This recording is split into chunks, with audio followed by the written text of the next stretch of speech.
Hello, everyone, and welcome into Off the Bench, Episode 3. I am your host, Commissioner Filson. Now, tonight, I want to take it to a little bit of a different direction. I would like to start off with predictions and upsets for this upcoming week for college and pro instead of my usual, you know, reactions and surprising losses and everything like that. So let's begin with USC versus Illinois. Now, I haven't watched or paid attention to much of USC at all, simply because, well, I just don't care about them. And I have a feeling that you don't care about them either. But, okay, Illinois got destroyed this past weekend with them playing Indiana. Indiana almost scored 70 against them, which I have to admit, I bet money on Illinois to cover plus 7. Yeah, I lost money on that one. I thought Illinois was a better team than that, but of course, I was proven wrong. But maybe they could have a bounce back week against USC and against Lincoln Riley. So, mm, yeah, I'm going to choose Illinois over USC this week. And let me just say that this week we actually begin conference play with all of the Power Four schools and conferences.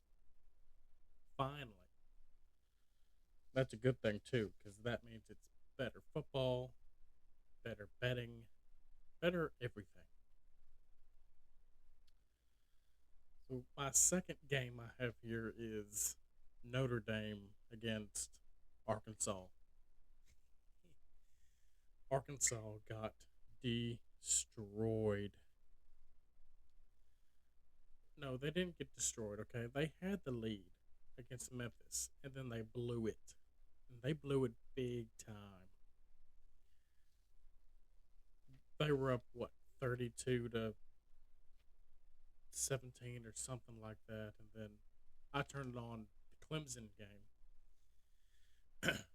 and I swap it back over, and it's 32 to 31 Memphis. And I'm like, oh my gosh. You're making the SEC look bad. That's one thing on my mind. But so the news today that I got alerted by from the score, credit to them, was that Mike Gundy from Oklahoma State got fired. And let's just say it's long overdue. He should have been fired, shoot, 3 years ago. It hasn't been pretty in Oklahoma State at all. I mean, if Dabo doesn't watch out or win more games, then he could be looking in the same situation. Because both of those head coaches, they do not like this new age of college. And don't get me wrong, I don't like it either with this NIL and transfer portal crap. But you gotta adapt to the times, and they both have yet to do that, and we're what, maybe almost 5 years in for this NIL deal and stuff like that.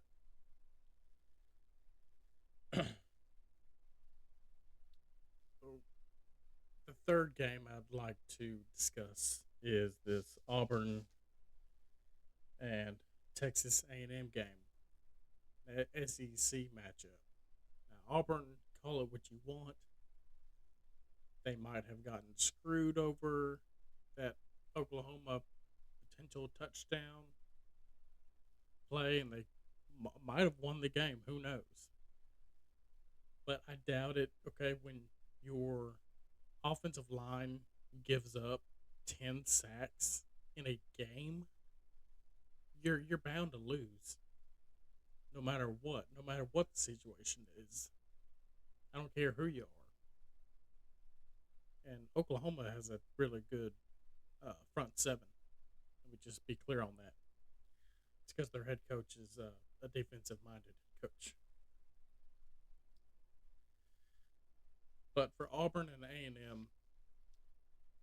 A&M's defense doesn't look that strong to me. Not in the slightest. So I think I'm going to choose Auburn to win this one. Even though it pains me to say that, yeah, I'm going to choose Auburn to win. Uh, I don't know what the over under is on that, but whatever the over is, I might would take it. Because you know Auburn's going to go in there pissed off after what happened to them last weekend. There's just no doubt about that.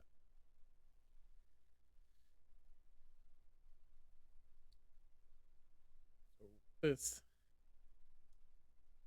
Indiana versus Iowa. High scoring team versus a low scoring defense. Take your pick. Me, I'm going to choose the high powered offense, Indiana. To me, they look better than they did last year with playing the way that they have so far this year. They look really good for the Big Ten purposes.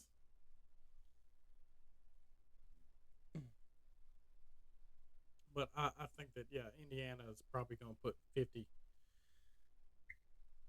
points on them for sure. And Iowa, dude, they've never had an offense since I've watched them or, followed their games. They they never have, and they probably never will. So I have Indiana in that one. Now, UT, Tennessee versus Mississippi State. UT has some, they got some Sour Patch Kids in their mouths after what Georgia did to them late in that game. And yeah, but that was a slobber knocker of a game. Um, but of course, they play UAB, and then they score 50 plus points. Trent Dilfer's on his sideline taking photos of Neyland, and which I heard about that, and I don't know if anything is going to come about that. He may get fired. I highly doubt that he will because of what he did or said. I don't care. But anyways, I believe now. Don't get me wrong. Mississippi State, they since they're playing at home and the cowbells are going to be rocking, it's going to be close probably in the first half, and then UT is just going to go, score like a freight train. So I have UT winning that one.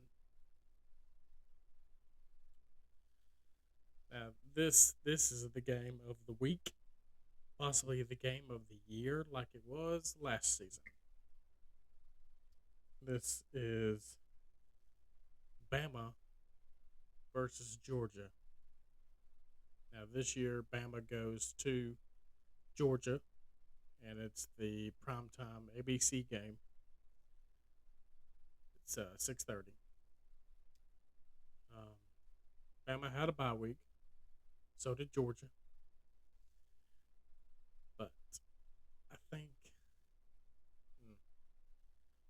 Bama's been playing really like Saban like since Florida State, and I've enjoyed watching them play so far, but they haven't played any competition since Florida State. And Georgia already has, and they went toe to toe with Tennessee. So give me give me Georgia over Bama. Yeah, I don't like to say that, but they're playing at Georgia at night. It's gonna be a hostile environment. So give me the dogs over Bama. Now then, Oregon and Penn State. I believe this is a rematch from last year in the Big Ten championship game. That's right, where Oregon goes to Happy Valley at the whiteout Penn State Stadium. That's also going to be a primetime game at night. So that's my one big, or I guess you could say a second big upset is going to be Penn State over Oregon. Yeah, I have the Nitty Lions beating Oregon simply because, man, Oregon, I haven't watched any of their games, but I've seen highlights and they just look really slow in the first half of games. But then they decide to pick it up in the second half. So I think if they do that on Saturday night, Penn State's they're going to hang with them, and they probably will beat them if that's their game plan. There's no doubt about it.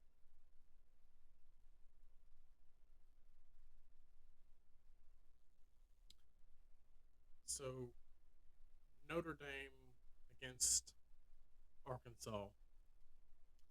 I have the Fighting Irish over Arkansas because Arkansas is just not that good. And they are the bottom feeder of the SEC right now, and they're going to be down there with Kentucky, even South Carolina.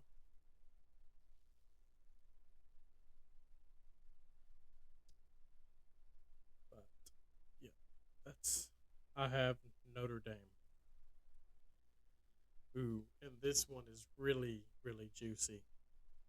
It's LSU against Ole Miss. Have y'all heard the story about Ole Miss? Um, Kiffin's daughter is dating one of the players at LSU. Uh, Kiffin had to reply to a tweet today, and it was about that. And then he commented and said, "You can bet on the over on that." So yeah, he's he's wanting to score like 50 plus against them, which I don't know if he can because LSU they have the best defense in the nation right now. Their offense, yeah, it's still iffy. It's still not the best, but they back it up with their defensive play. So it's Brian Kelly's year. Let's just be simple about this. It's Brian Kelly's year. So who I have in that game is probably LSU. Just like I said earlier, I mean their defense is second to none. But Ole Miss, Matt, I mean Kiffin is known to have a high scoring, quick, on the ball offense, but I don't think that Ole Miss can hang with LSU's defense. I just don't think so. Think so. Not by the slightest. TCU versus Arizona State. This game right here is going to be a high score affair. You know, coming in, Arizona State's got a good coach. TCU, they have a decent head coach, that's for sure. But I'll take Arizona State over that one in that game.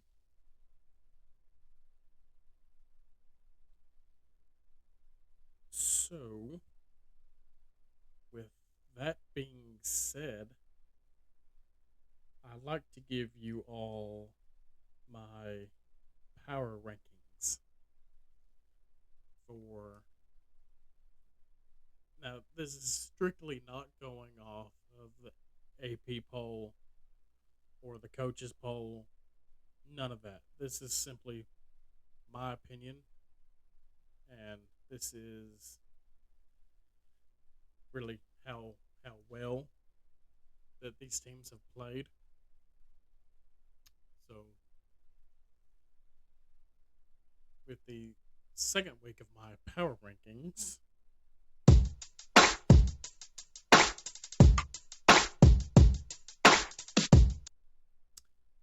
number one, I have Oklahoma, simply because of their defense.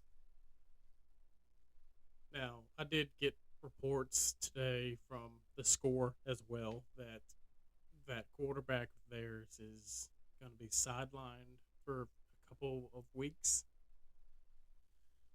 But I don't really think that that's going to matter at all, with the style of defense that they have.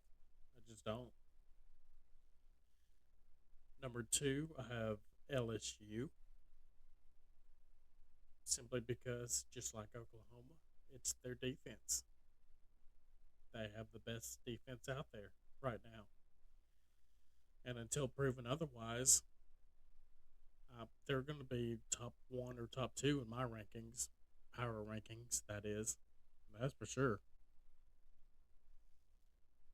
Number three, I have Florida State.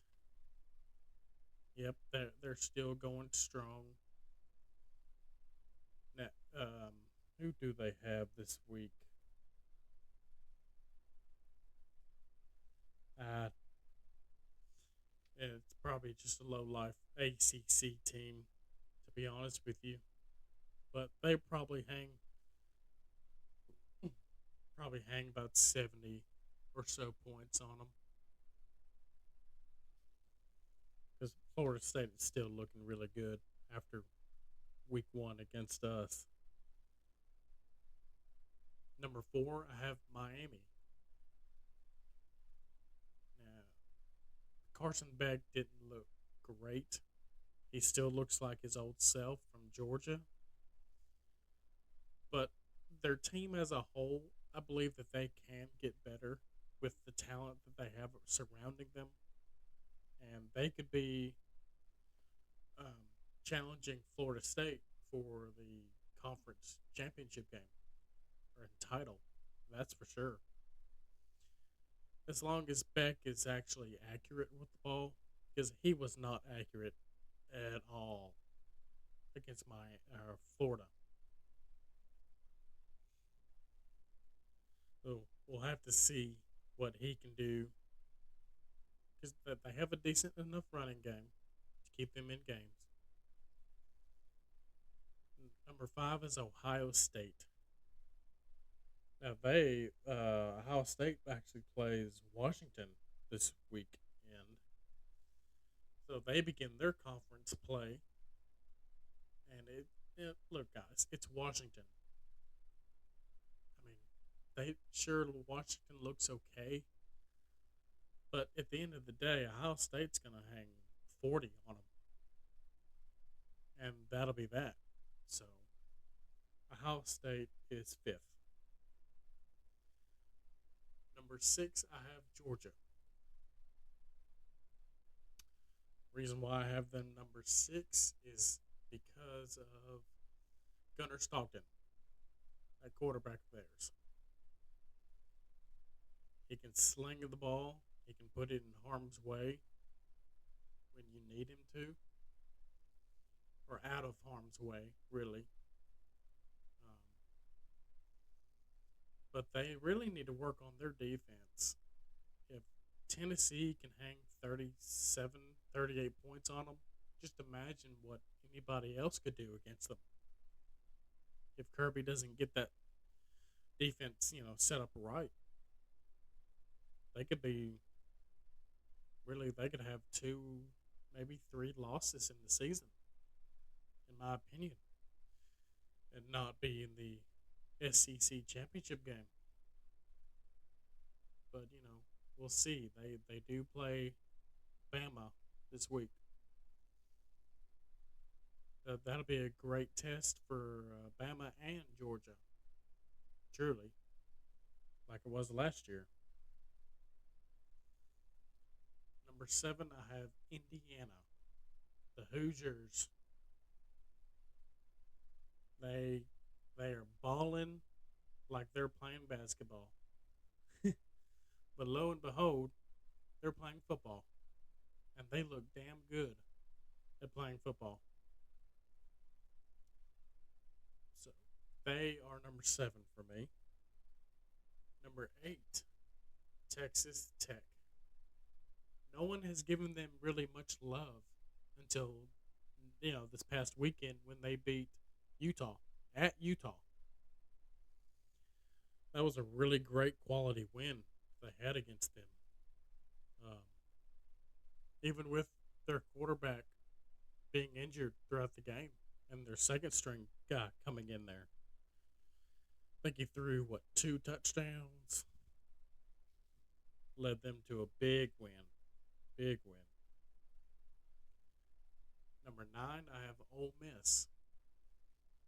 Now, what they did to Tulane, pretty impressive. I mean, Tulane's not that bad of a team. And for them to score 60 plus on them,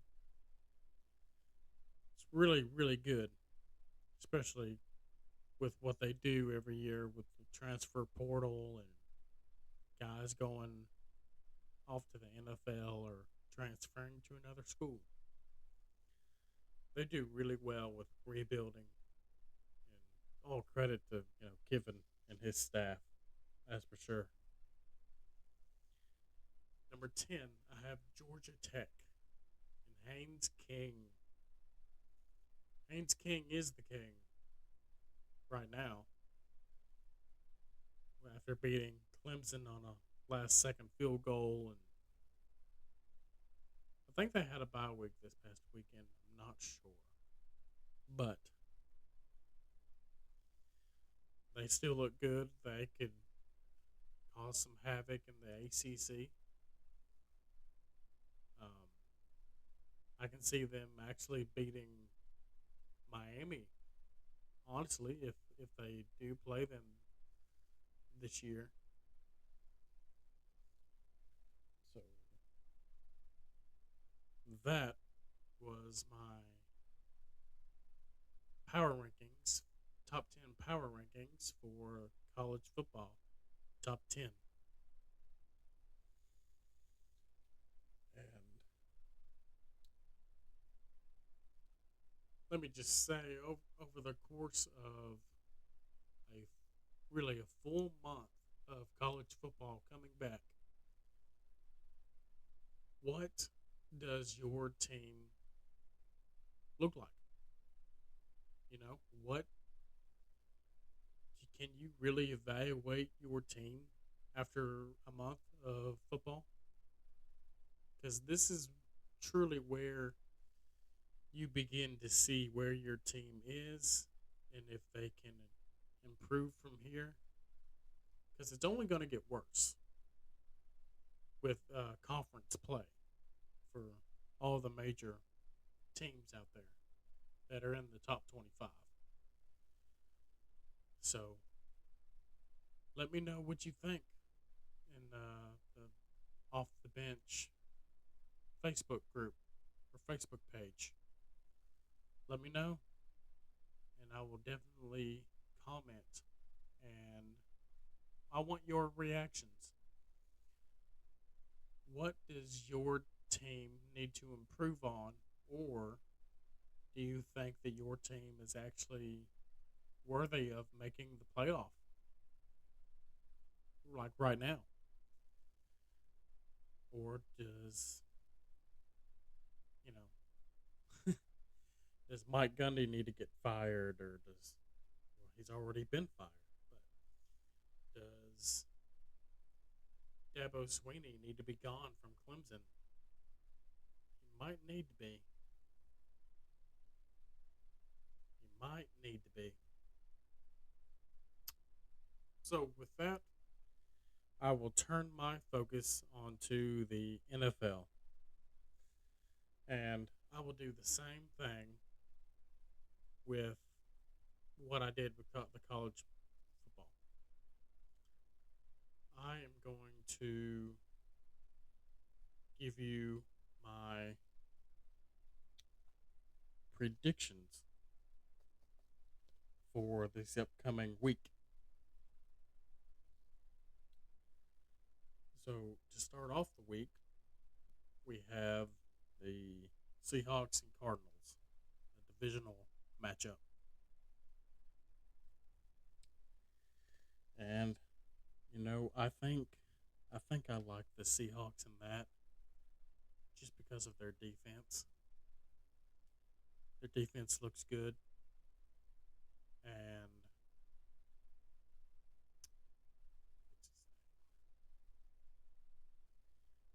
their offense looks to be clicking on all cylinders here lately. Sam Darnold is coming into his own like he did in Minnesota. So give me Seahawks for that. And I believe next game is overseas with the Vikings and the Steelers. So the Vikings, man, I mean, they loved what Carson Wentz did last week. Now, don't get me wrong, it's only 1 week, and it's the NFL. I mean, you play professional sports, anything can happen, and Carson Wentz knows that. So this AFC North foe is a little tougher. Far on the road in Dublin, Ireland.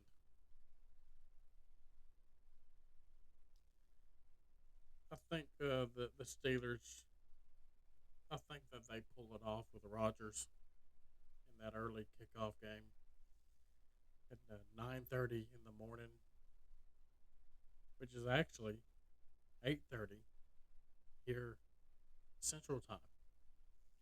So give me the Steelers over the Vikings.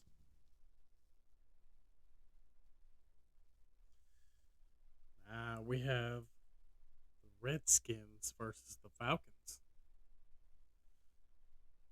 Marcus Mariota did a fantastic job in coming in to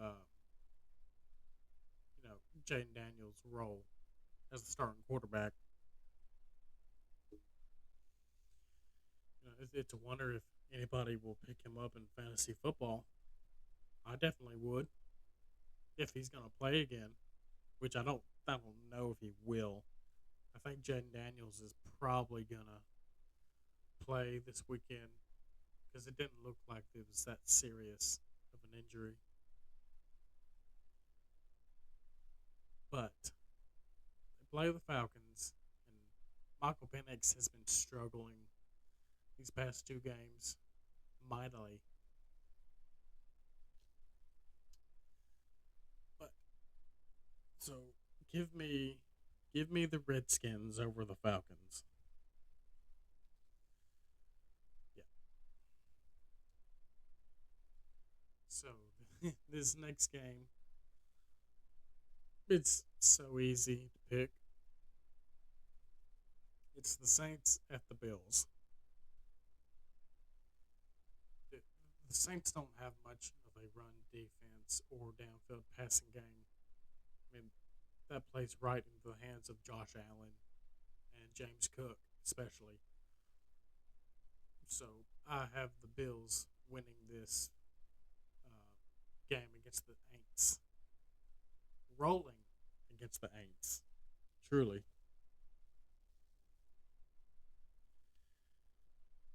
Next up, we have the Panthers versus the Patriots. Two young quarterbacks still trying to prove themselves worthy of a starting position, honestly. They both haven't looked consistent, but I believe I'm going to pick the Patriots on this one. And both teams have young defenses too, so it's really of a lackluster kind of a game. But I mean, give me the Patriots over the Panthers, and both quarterbacks are going to throw a pick each, and probably will be sacked about twice. Yeah, two times for Bryce Young and two times for Drake May. Uh, this one is interesting here. I have Eagles against the Bucks, and the Eagles travel to Tampa to play them. And Baker's on fire right now, and I don't want to be playing them at their home field right now. But Eagles, that they get their offense revved up at the usual explosive level. When Hurts starts to pass the ball, really. I mean, but if Hurts is going to see an open hole, then it doesn't matter to him. He's going to run it straight wherever that hole is. And if he doesn't see a passing lane open, he's running the ball. It doesn't matter. But I think the Bucks will stop them from doing that because the Bucks have a really good defense this year. So give me an upset with the Bucks over the Eagles.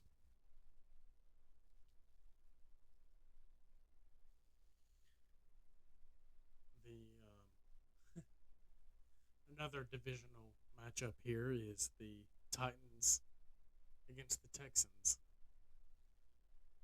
Uh, I mean, you have one franchise that is so dysfunctional; it's beyond even watching them, talking about them.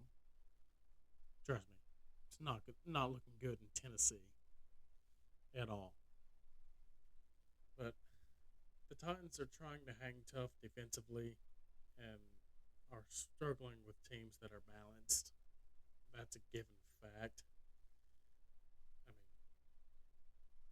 whoever can run the ball against them and pass against them, Lord, you might as well just pick any team that they play this year and choose them to win over the Titans. Plain and simple. I mean, Cam Ward, he looks promising. He does. But the Titans are probably failing him and will probably fail him. I mean, until they get a new head coach in there. Because again, Callahan, he doesn't know what a catch is in the NFL. His game management is terrible, and that's been proven over these past 3 weeks. So give me the Texans with their first win of the season over the Titans. Colts at the Rams. This alone is very intriguing. I mean, the Colts have been the best positive story at 3-0 with Daniel Jones slinging the ball, and they got a really good running game. I mean, yeah, Jonathan Taylor is running with elite talent and conviction again, and Daniel Jones feels like he's at home finally with a good team and good people around him to make him successful. So, but the Rams, though, I mean, they have a really stingy defense, and they're playing at the Rams. I just, you know what? Give me the Rams for this. I think the Colts will be beat. So give me the Rams. Um, the Jaguars at the 49ers. Now, I don't know if Brock Purdy is still going to play or not. And, you know, if they are going to play Mac Jones. But, I mean, Mac Jones hasn't looked that bad. Not one bit. He, anybody can go into a Mike Shanahan offense and look great. I mean, they truly can. Yeah, I mean, Mac Jones he's been balling for the 49ers since he filled in for Brock Purdy. So give me the 49ers over the Jags. And this one, Bears versus the Raiders. Sure, the Bears look great against the Cowboys. I'm just gonna say it. Any team can look great against the Cowboys, and I hope that they do. As a fan of the Cowboys, it's hard for me to say these days. But give me the Bears over the Raiders. The Raiders look lost. They don't look like they have anything going for them at the moment. Oh, this all preseason hype about Geno Smith and Pete Carroll reuniting and everyone's looking great. No, that's all Bush League stuff. Get that out of here. They don't look good. They probably won't at all this year. Uh, this game is probably going to be the best game of the week with the Ravens against the Chiefs. Still two teams who are trying to prove themselves on everything. I mean, the Ravens still can't stop anybody in closing games. Derrick Henry's fumbling the ball. I mean, they look just a little lost, but I believe that they can correct that, especially in this game with the Chiefs, because the Chiefs do not look like the old Chiefs. Not one bit. So give me the Ravens to bounce back against the Chiefs.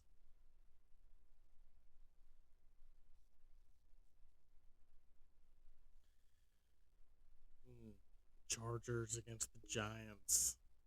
It was reported today that the Giants will be starting Jackson Dart over Russell Wilson, which is really much needed. Russell Wilson still looks like he did back in Denver.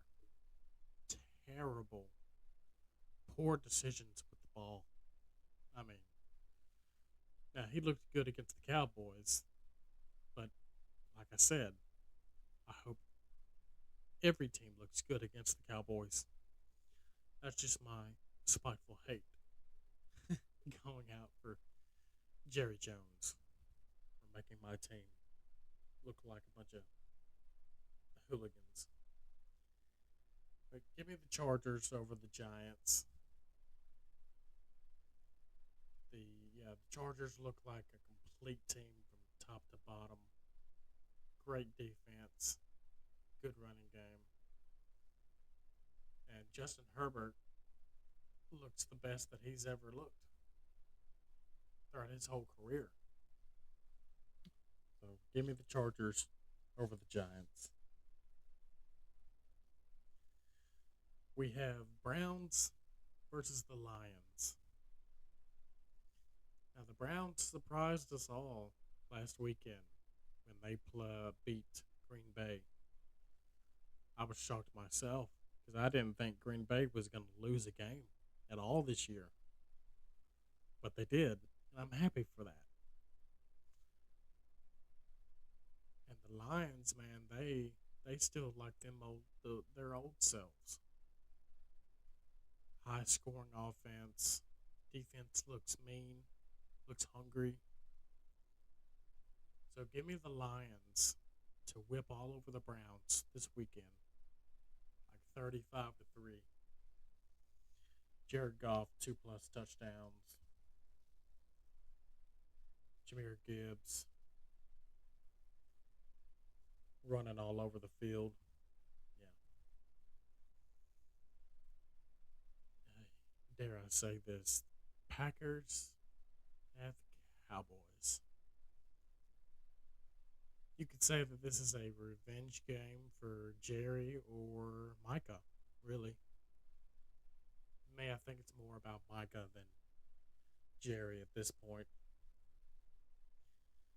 So, yeah, the Packers get a sweet Micah Parsons revenge game at the right time for after their stunning loss to the Browns last weekend. But their defense is still going to be sharp, and they're going to be ready to play, and they're going to make Dak uncomfortable, especially with no CeeDee Lamb for the next 2 to 3 weeks. So give me the Packers over the Cowboys on Sunday Night Football, about 27-10.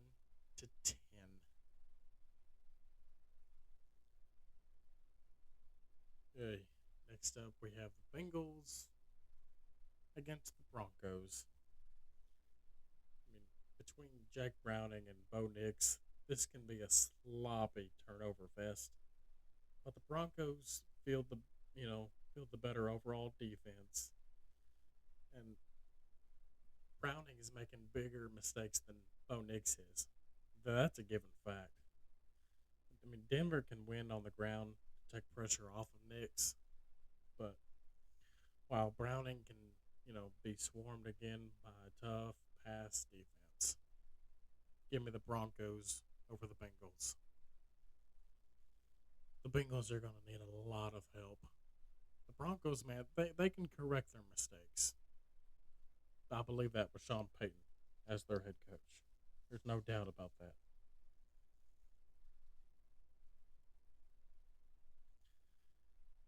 See, we have that's a Monday start of the Monday night game. We have two Monday night games, which I might get into that later, but I just don't see the point of having two Monday night games. You know, just have just one and end it, because people like me, we have to wake up early in the morning. We don't want to spend all night wondering if our bet hit or if our fantasy team is going to win. So this last game here is the Jets versus the Dolphins. The Jets are playing hard, and they have been since week one with some energy and for defensive-minded rookie coach Aaron Glenn. And they have shown a lot of life in the 2 3 games, and I think that they're going to be better prepared for Monday night. So give me the Jets over the Dolphins. And this could be Mike McDaniel's last game if they lose. Let's just be real about that. So my pick is the Jets, and they get their first win of the season.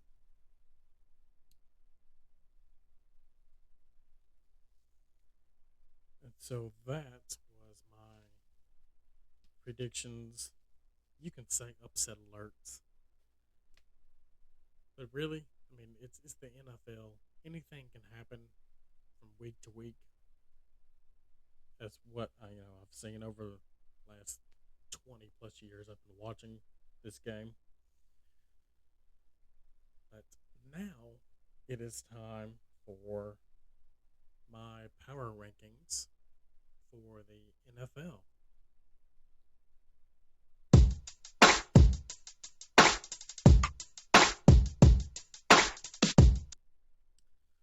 Number one, I have the Chargers, and until they lose or look sloppy in a game, they will remain number one for me, just because of that defense and the style of play that Harbaugh plays with. And Herbert's looking like an MVP candidate right now, so I can't knock them off at all. I mean, you could say that about the Bills too, but I have the Bills at number two, simply because we all know what Josh Allen can do. Okay, he can run with the ball, he can throw it 50 yards down the field, but it's their defense. Their defense is so suspect. It's crazy to me that they have not fixed that yet. So, and really, the main reason why they haven't gone any further is because of their defense. And I just don't, until they get that corrected. I mean, granted, the Bills are still a great team, but they're number two for me right now. Number three, I have the Lions. Their offense still looks like they haven't missed a beat, and their defense could use a little help from what I saw against them with the Ravens. But I have the Lions at number three, and until Jared Goff, heaven forbid, gets injured or he starts playing terrible, which he could. I'm not going to rule that out. They are number three for me. Number four, I have the dreaded Eagles. Yes, they are still the reigning champs, but their offense doesn't look as good as it did last year. And that's even with, still with Saquon in the backfield. And of course, their little tush push issues with them going off sides and the refs apparently not catching it, which I think it's a load of crap. They should, to me, they should just ban it and get that conversation out the window. I'm tired of talking about it, tired of hearing about it. Number five, I have the Rams, simply because the Rams have a stingy defense, have a good running back and Kyron Williams, and that Puka Nakua is the best thing they got on offense besides Kyron Williams, of course. Matthew Stafford, man, he's an old soul. So if I had to guess, he might retire after the year. Would be my guess on that. So number six, Packers. Now everyone's gonna say, "Oh, why don't you have them? Up higher than that." Well, guess what? They lost to the Browns. Of all teams, they lose to the Browns on a last second field goal too, which was hilarious. And that is why I have them at six, because their defense wasn't strong enough to hold them to win the game for them. Number seven, I have the Bucks. Now they could easily be in my top five, actually, if they beat the Eagles next week. They have a gunslinger in Baker. They have a good running game, and I would argue that their offensive line might be the best O line in the game right now. course, their defense is always good with Levante David in the helm of that defense. So the Bucks are at number 7. Number 8, I have the Redskins. And until Jaden Daniels gets back on his feet and he is healthy again, they will remain at the bottom of the list here. Now, yes, they still have a good team. I'm not arguing that.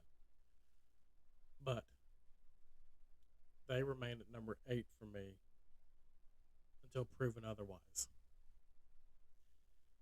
Number 9, I have the Ravens. Even with that, dreaded loss against the Lions on Monday night, I still think that they can bounce back from that. Like I said earlier, give it time. Their defense will correct whatever they are lacking. And so I don't have a problem with the Ravens right now. Yeah, so that they will correct it. Number 10, I have the Chiefs.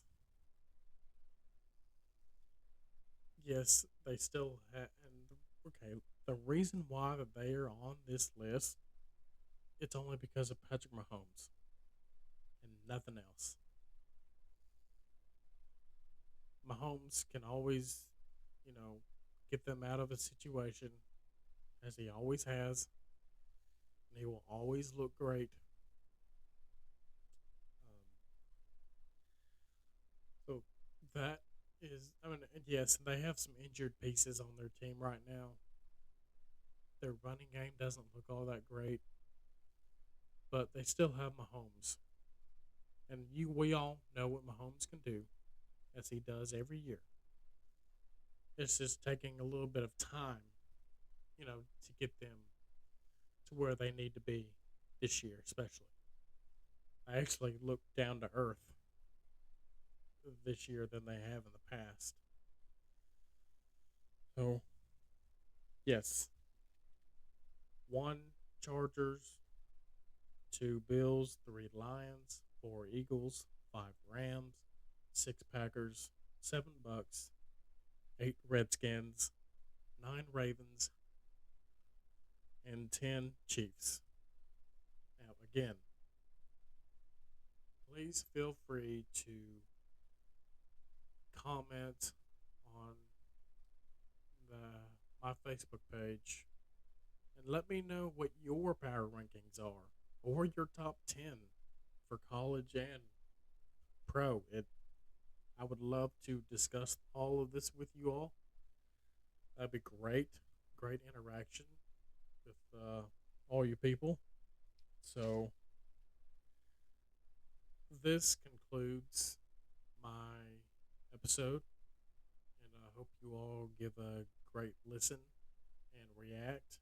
And don't forget to subscribe and hit that like button. And with that being said, I will see you all next week. You all have a great week. God bless.